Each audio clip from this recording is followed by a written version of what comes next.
morning we are getting ready to go get some pork meat. I'm not a big pork fan in the first place, but I can eat bacon, some Italian sausage, some stuff like that, yeah, but like pork chops or like ribs, beef or pork, are gross to me. So anywho, Trevor really likes it, so I try to compromise sometimes and cook things that he does like pork chops, which I don't know why. I think it just tastes too porky for me, and it's like, oh, it's even giving me goosebumps just thinking about it. Mind you, we grew up like with pigs because that's like my dad's line of job. He hauls them to like the slaughterhouses and stuff. So we've like grown up around pigs our entire life, literally. And anytime anything's tasting too porky, I think of that and I'm like, ugh, gross. But anywho, I decided to get ready before I get the girls breakfast, or at least Kenny breakfast and myself, because I feel like after breakfast it gets a little chaotic. There's like stuff everywhere, the kitchen's dirty, it like gives me anxiety. Not anxiety, but it just kind of frustrates me more so than anything. Kennedy is half ready though. One of my friends started this like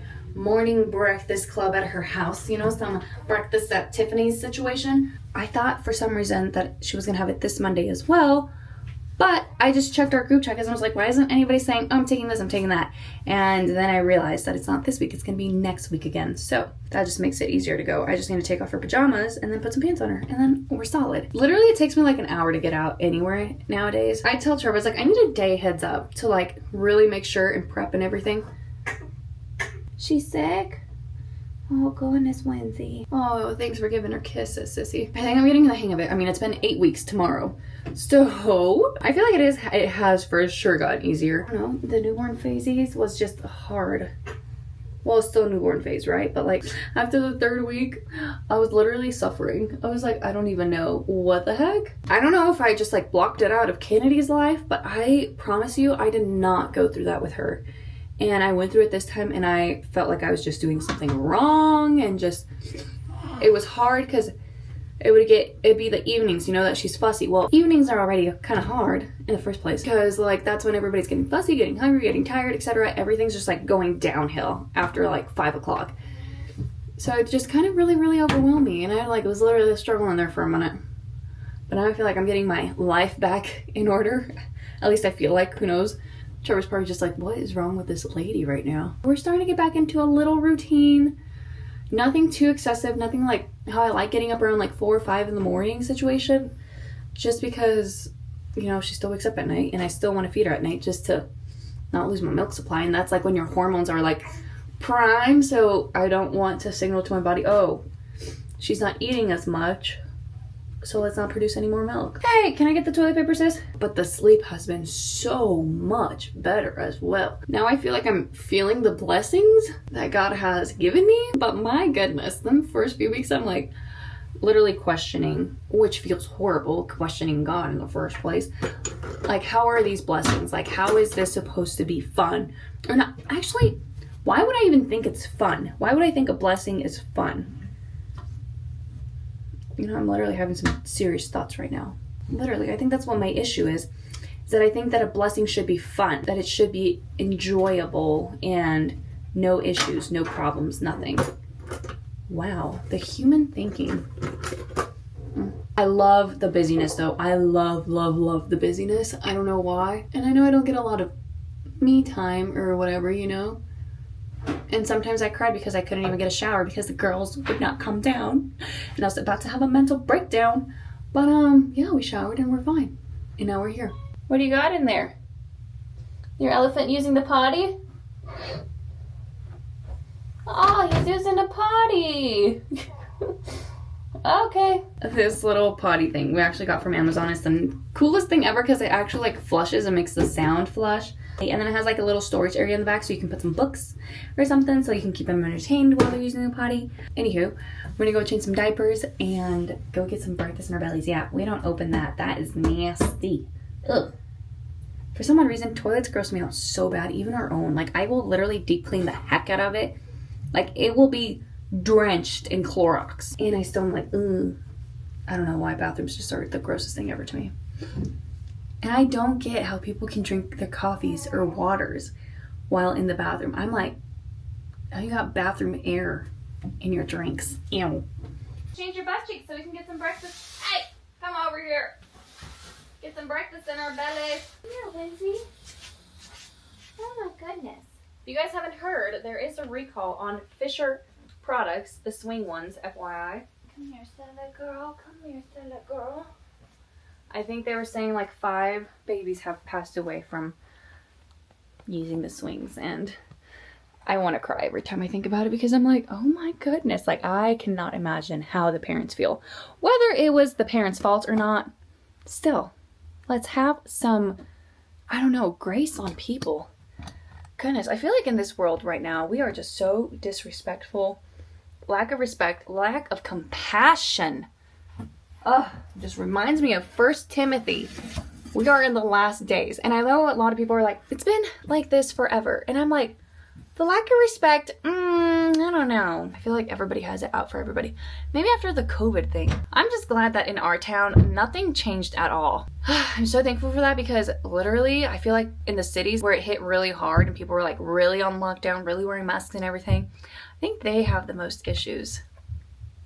Or maybe I'm just generalizing a lot of the people, but in our town, nothing happened. Like, we would forget what's going on until we go to the city. And we're like, this is still going on? We still have to do this? Yeah, let's change our butts. Okay, we're gonna change some butt cheeks.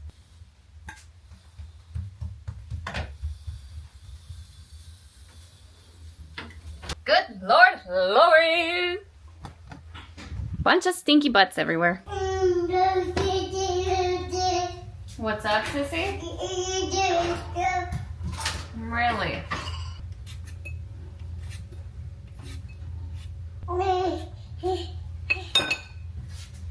One, two, three.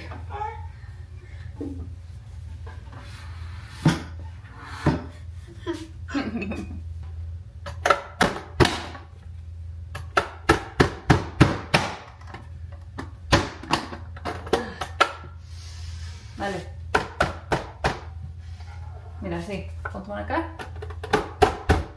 Good job. Otra. Ponte una acá.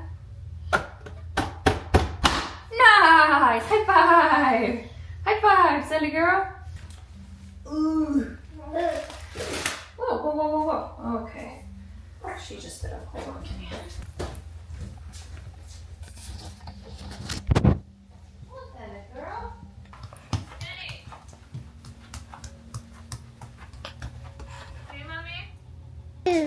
Yeah. Can I see that? Just says. Better take it away before she breaks it. But we are on our way to the butcher. This is literally my favorite time ever. I can just love her all the time. Oh, babies are so sweet. You know, I actually got to talking with with Trevor's grandma. How can people abuse kids? I just can't understand. Sorry if my hair is crazy. It was up and but now I put down. But anywho, I can't understand what makes them hit a child to cause harm. Why? I don't know. Sometimes even when my Lindsay girl's laying down and I get busy doing something and she's completely fine, right? She's cozy, she's sleeping, whatever. I just think of all the babies who are just left like that for hours on end, for days on end. And it reminds me of that case of that lady who went on a trip. I don't know how old her baby was, but left her at the house by herself in the crib or in the room or something in the house. And I'm just how? How? And obviously I'm hormonal right now, right? So every little story just makes me want to bawl my eyes out. I'm reading the book called Man's Search for Meaning, which I cannot recommend this book enough. It is so amazing. It's about the concentration camps and from a psychiatrist's point of view, and I so recommend it. I started it probably a week ago and I'm about done. I cannot put it down, and sometimes I really want the girls to go down so I can read the book. I just got to looking at some pictures of the concentration camps and everything, and one struck me where the moms are holding the babies or the little toddlers, and I'm obviously I started bawling because I could not imagine what they felt just getting them little kids torn apart from them, and hearing the stories of what they would do to babies and stuff. I just don't even know, but I cannot wait till Jesus comes and saves us. That's literally all I say. Anytime I think about it, I'm bawling my eyes out. I'm I am so ready for God, for Jesus Christ to come. But then again, it's I want him, okay, this is weird. I want him to take the time because I was once in a place where I didn't know him or didn't want to know him or accept him, follow the law, follow or read his word or whatever. And even still, I struggle to read the words at sometimes, you know? So it's like there are people out there who can change their hearts, who have to find Jesus. And that's like, I'm like, I'm so ready, but I understand why he's taking his time, right? Because he doesn't want to destroy us. He doesn't want to destroy his creation. And obviously as a parent, you're just gonna try to wait as long as you can until you're like, alrighty, buddy, I gave you enough chances. And many so years went by and nothing. Okay, it really looks like her head is crooked, but it's not. Like I'm trying to, it really is not.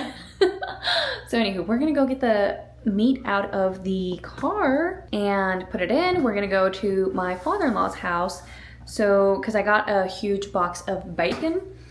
So we're gonna split it between all of us and, well, not all of us, just like both households.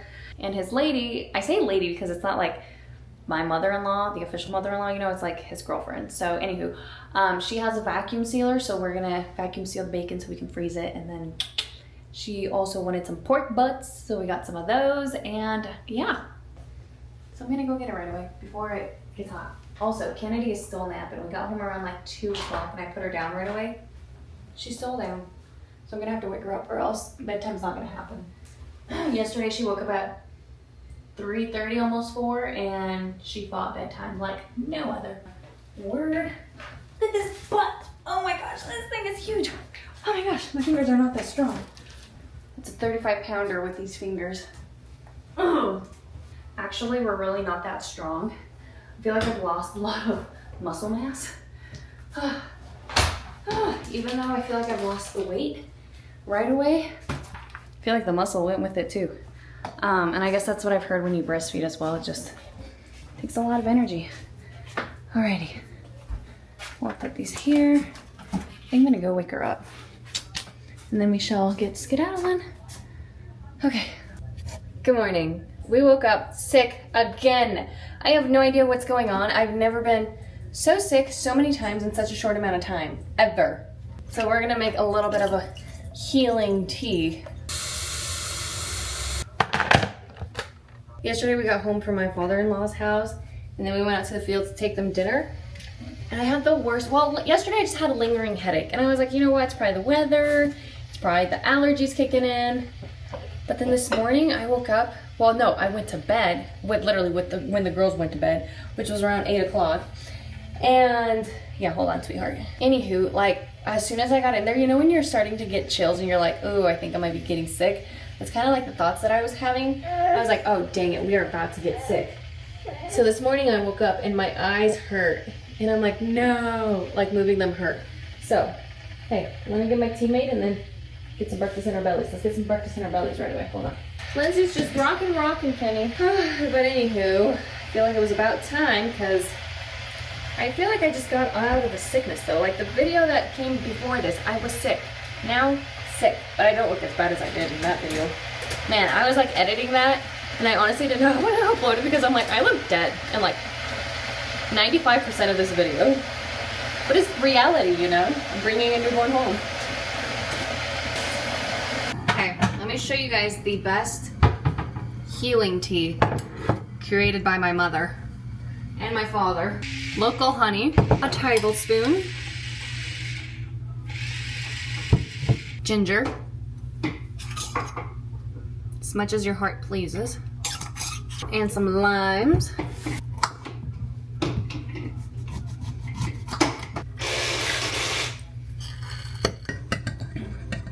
Give it a good old mix. Get the ginger from the bottom.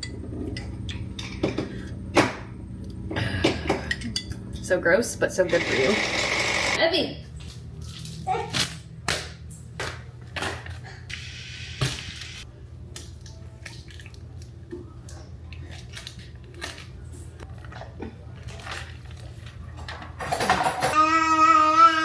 Cute. We are gonna go out to the field and then also to go get some milk because we're always out of milk. Milk in glass bottles just tastes so much better. Ugh, it only sucks that it comes in like half a gallon instead of a whole gallon because I feel like we go through it way faster. Man, it is infested. with flies in here. Well, Grandpa took Kennedy to go ride with him in the combine, and I currently have Lindsay. We just got back. We were with Trevor, just dumping a load of corn in the bins. So now I'm just waiting for my little girl to get done with her little harvest with Grandpa, and then we'll head home. But I cannot believe it's literally barely 7 o'clock and it's pitch dark. Do you see this? And then I just keep thinking, you know, in a few weeks, it's gonna be 6 o'clock barely. That's depressing. But I'm ready for the cold weather, just not ready for the time change.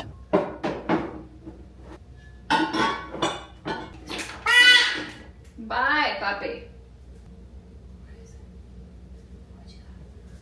I love you. Yeah, you ready to go sleepy time? Yeah, it's sleepy time. Can you say bye, Lindsay? Can you say bye-bye to Lindsay? Say good night. Good night, Lindsay. I'll be right back, sissy.